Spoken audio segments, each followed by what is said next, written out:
Ooh! Melee's tier list, baby.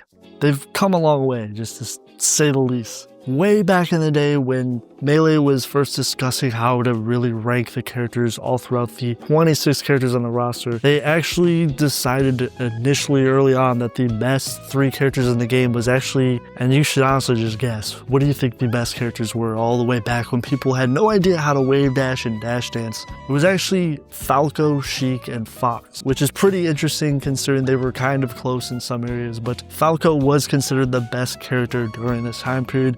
And then obviously over time, characters like Sheik would also take over the Spacey's reign during this time period. There's also people considering Mewtwo to be the worst character in the game. It was considered non-viable because of just how lightweight he was, and they didn't think he really was that good, even though he had very powerful throws and a good recovery. Also, people believed that Bowser and Pichu also just belong that low as well, and there's, some other contenders like the Mario Brothers being this high for whatever reason. This would also be carried over to the second tier list as the game was getting a little bit more consistent placements here and there, and a lot of the characters were sort of getting figured out, but a lot of times people were actually 100% wrong where these characters were truly going to be over time. Fox and Falco still reigned as supreme characters during this time period, and were seen as incredibly decent characters, with Sheik actually being the #1 best character. But Captain Falcon, Puff, Yoshi, Samus, Ganon, all these characters being in really weird places for where they would end up over time, and even the Mario Brothers being this high is just crazy talk. The tier list after that, this is actually when people began to realize that, oh, Marth is a character. People actually didn't think Marth was that good, but actually in reality, Marth had very consistent combos. This is how people actually figured out dash dancing, was realizing that Marth had one of the best dash dances in the game, and Marth's the game just blossomed like a flower because people were like, oh yeah, Marth is really good. He also does pretty decently against at least the Spaceys compared to most of the characters in the game. And Zelda would also fall from 6th to 20th because people realized, oh yeah, they didn't really know where to rank Zelda because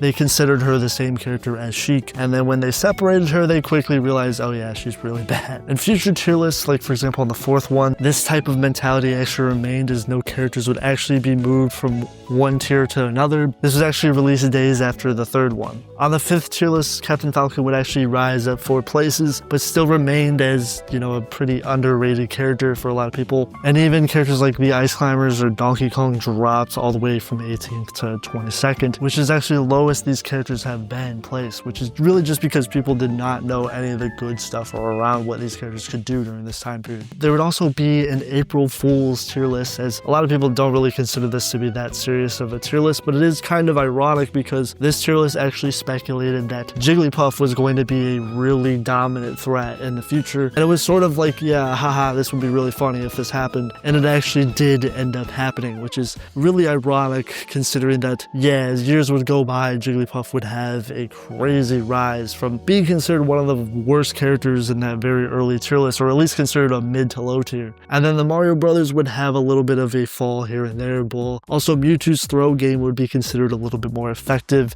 and this would actually take him from the bottom placement. People also speculated because Jigglypuff's ability off stage with her Wall of Pain and her rest would allow her to be a really good character in the right hands, and yeah, this was like poetry. It was 100% correct. They also forgot to include Yoshi, which is also really ironic because Yoshi would also have a crazy rise in the meta in a future tier list. As, yeah, you think people really, way back when they barely knew how to wave dash and dash dance, you think they knew all the text around Yoshi? No, they didn't. So the tier list after that, they would actually try to make the realistic version of the April Fool's tier list, but it would just have some slight changes here and there. Like, for example, Bowser being replaced as the lowest tiered character in the game. The next one, they would actually have some significant changes, like Ice Climbers actually rising up because people begin to realize, oh yeah, wobbling is a thing. Mewtwo, for whatever reason, going back to the bottom for, I don't even know why, but they were really going back and forth on how bad Mewtwo was, I guess, which, you could say wasn't really that true either. But then again, it is Mewtwo. I'm not going to oversell him. He is a very difficult character, but he can be used correctly in the right hands.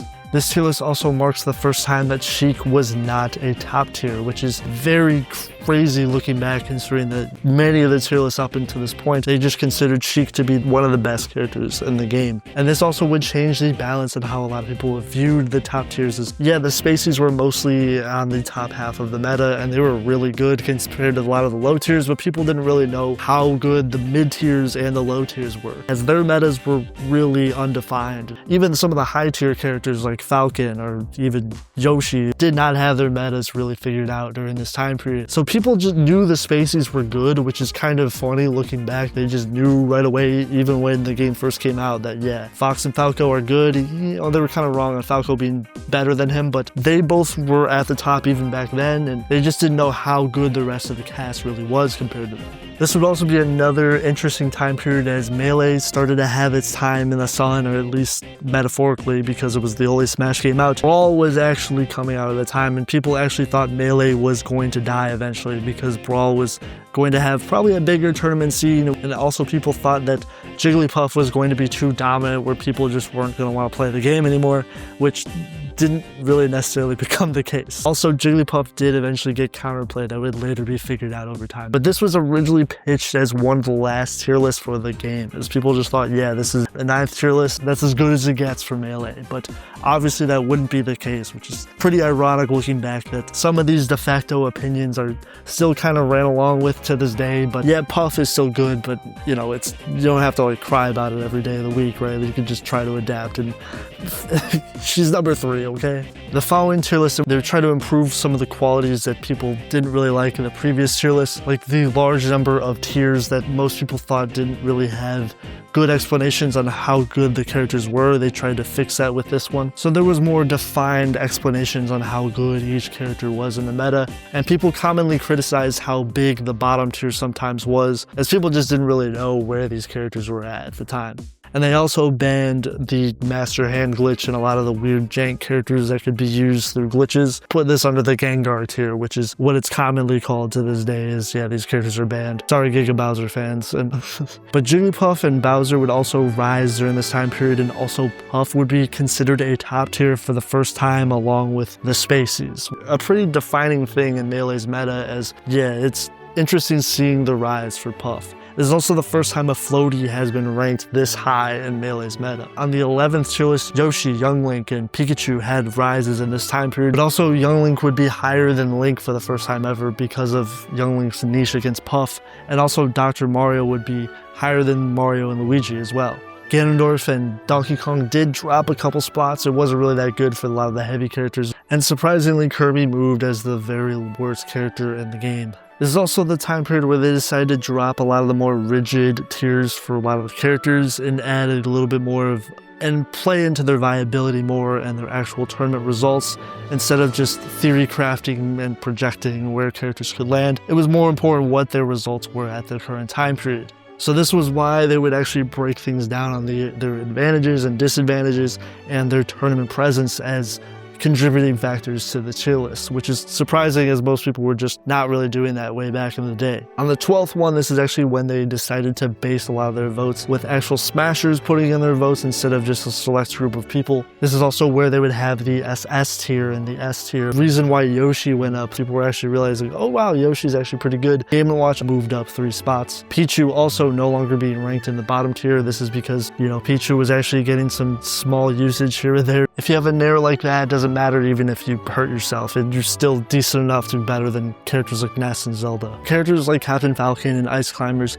having more defined placements, while Peach slowly but surely dropping here and there. Marth would go up a spot above Sheik, which was really big for the character. There is characters that are above Ness and Zelda, and the actual bottom tier characters are really, really bad, while some of the other ones might have niche usage against certain matchups here and there, like Roy or Mewtwo, for example. The Ice Climbers also were assumed to wobble during this time period. It was frequently banned in a lot of tournaments. Jigglypuff, Captain Falcon, their meta is becoming more defined. You could clearly see this in the results. Both Falco and Dr. Mario would actually drop, and also Jigglypuff and Marth would still rise in their placements and would be seen as almost as good as the Spaceys are at this point. This is no longer saying that it's really lopsided against Fox and Falco and the rest of the characters in the game.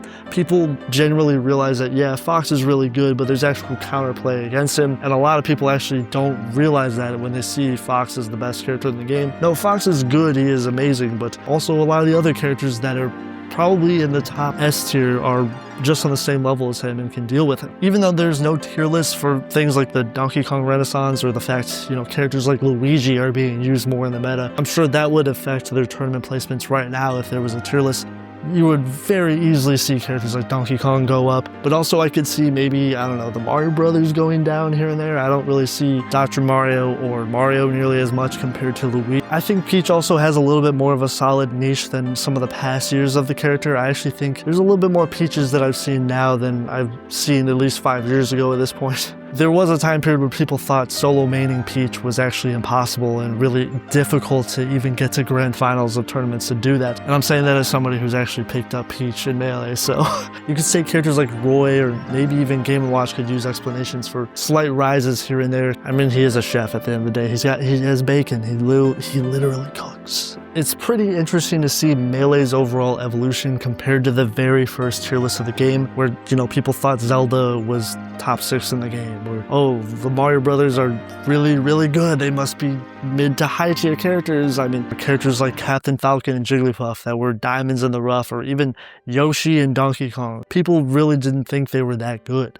I mean, people forgot to rank Yoshi on the April Fool's tier list. That's how off the meta Yoshi was during this time period. But also they did predict some things scarily well, like for example Jigglypuff being a top tier. You could say they even predicted this way back in the day with the really meme-worthy April Fool's tier list. I do find it interesting though that even way back in the day, before people knew how to do anything in the game, they figured out pretty quickly that the Spaceys were the best characters in the game, which, you know, they might have not got the order correctly, but they did get Fox and Falco as some of the best characters in the game, as being number 3 and 2 at the time period. Sheik is still seen as a really good character and has finally been able to win a super major for the first time in the more modern day of Melee, or even being wrong that, you know, Mewtwo was the worst character in the game several times over and over. I also think characters like Link would also rise up in a future tier list if there was one. I mean, it's pretty obvious to see there's some decent Link mains out there. And I think we could all say that, you know, maybe characters like young Link maybe experience a little bit of a drop off, especially compared to the old days. But anyways, that is the video. I hope you guys enjoyed it. If you guys want more videos like that, make sure to subscribe. More videos all throughout the channel, and I talk about more Smash tier lists. Check out these 64 tier lists linked here. There's also channel memberships if you guys want to get videos early. Really appreciate that. There's $5 a month, and there's also a Discord down below, so check that out. Join that if you're cool enough. I think you're cool enough. Join it. Psst. Oh yeah, and if you're watching this, make sure to subscribe. Thank you, you're the best. Sorry.